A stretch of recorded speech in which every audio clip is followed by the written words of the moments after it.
Hello, everyone. Welcome back to Tri-State Hockey Talks. I'm your host, David, here with my co-host once again, Mike. How you doing today, Mike?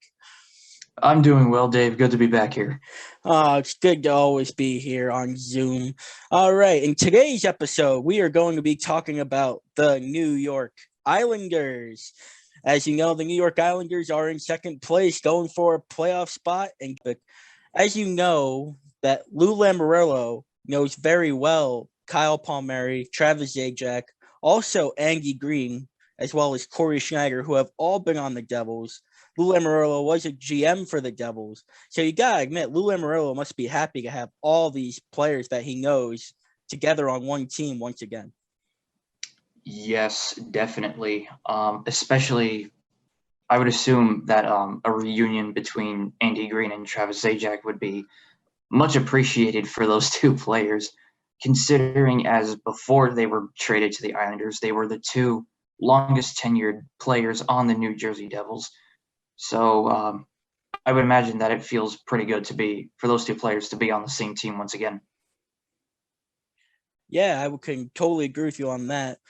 Before we get into the next topic, next time on this show, we will be getting to the New Jersey Devils as we talk about how they are dealing with this trade of Kyle Palmieri and Travis Zajac from the other side as they start to adjust to a new roster, a much younger roster. So looking at stats here, for goal leaders for the New York Islanders, you have Brock Nelson leading the way with 15 goals, followed by Jorgen Eberle, which I hope I pronounced that right. Mike, did I pronounce that right? Yes, you did. Okay. And then followed up by Matthew Barzal. Now, these are three astounding players for the New York Islanders, I would say.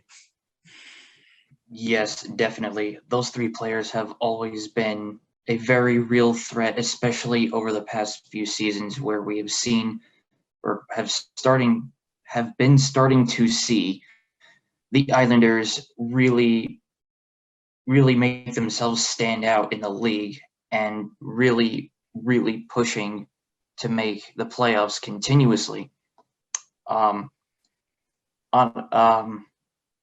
Continuing with that point, their overall roster is phenomenal. Like as you mentioned, those three forwards, they have a good. Hang on, who are their goaltenders? They have a very good goaltender in Semyon Varlamov starting in net with Ilya Sorokin as a very promising backup. Josh Bailey, Matthew Barzal, Anthony Beauvillier, Kiefer Bellows, Cal Clutterbuck, all very notable players for this team. All put up very consistent numbers. All of them they score in key moments in key games for this team. And on the defensive side, you have Sebastian Aho, Andy Green, Thomas Hickey, Nick Leddy, Scott Mayfield, Ryan Pollock, Adam Pelech.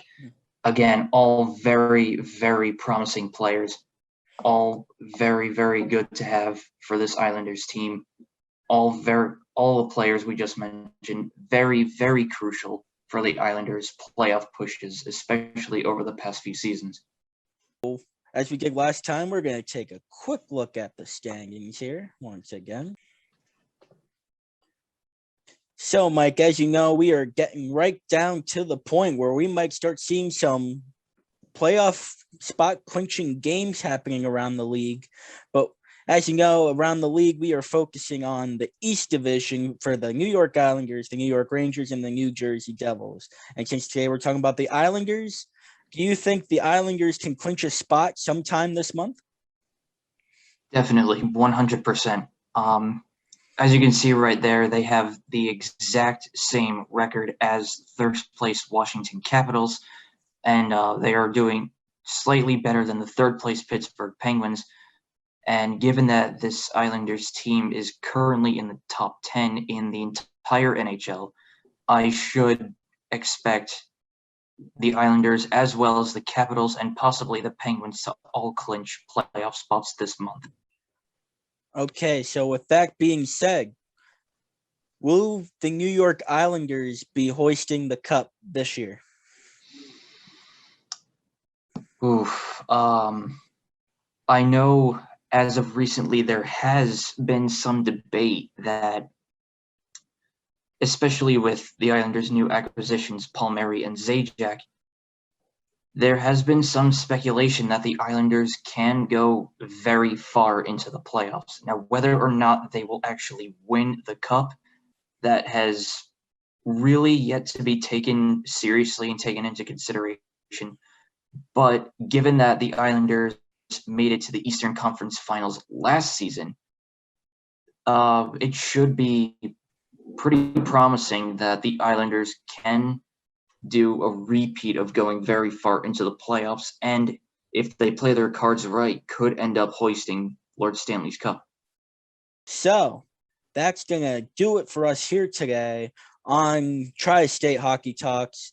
I'm David, your host, along with my co-host, Michael, and I want to say good night, everybody.